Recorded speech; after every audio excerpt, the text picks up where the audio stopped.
They stayed there for years and years and years and years. So, I mean, we also got to think about that. I mean, obviously, like these jobs are going to come, but I feel like at some point we got to take him for what he said that he was going to do because he's already been here for a decade. And this happens every single offseason. Just like how everybody said, how everybody was convincing themselves that he was going to be the next coach of the Chicago Bears.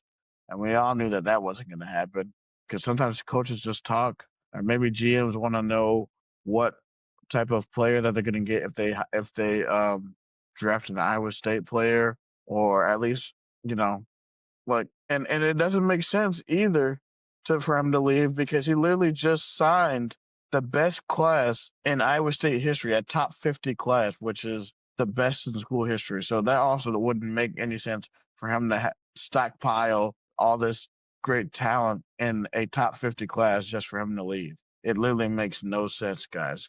We got to think now. Come on now. Yeah, it's crazy seeing like even the Penn State fans.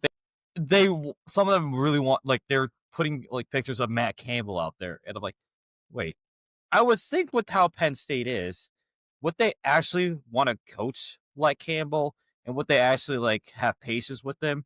Because if they're willing to fire a coach who just got into the national semifinals a year ago for losing 3 games straight, then for Matt Campbell, does he even want to go to a program like that? And that's exactly my rationale. That's exactly why I said what I just said. Like when you like obviously yes, like sometimes you do want sometimes the grass is greener, but sometimes like you really gotta think about it. He has full control over the football program.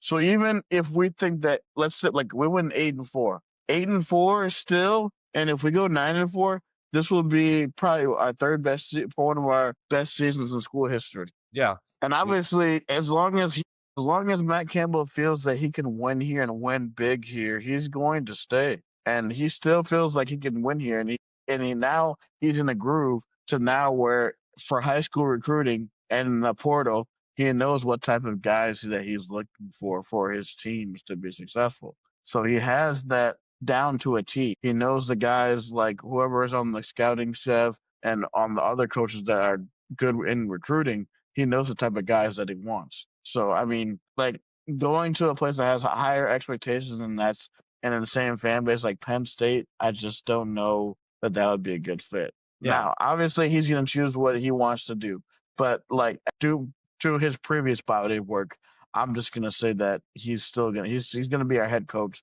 in 2026. Yeah.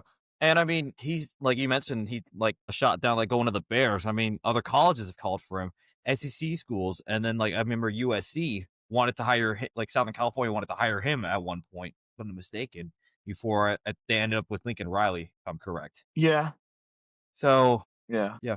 So until like we actually start seeing smoke out of like the official football team, whatever, like you know how like sometimes they'll have like a message about like a coach like that is planning to leave. I'm not gonna be convinced, and we've done this like carousel over and over again, which is kind of funny. So yeah, and you mentioned the whole like control thing. Yeah, you have them like, and then you have not just like the fans like breathing down your neck. Administrators will be breathing down your neck, watching your every move. So I don't know if Campbell wants to do that while he has like full autonomy of what he wants to build the program of Iowa State as. So yeah, until like we actually see things that are like that are actually official and whatnot from like official like news, like our good friend Jake Bren at Psychophonetic, or we see stuff from Ben Hutchins, another guy that I know from the from the Quad City Times, or Alec Busty, for example, or just like actual journalists. 24/7, yeah.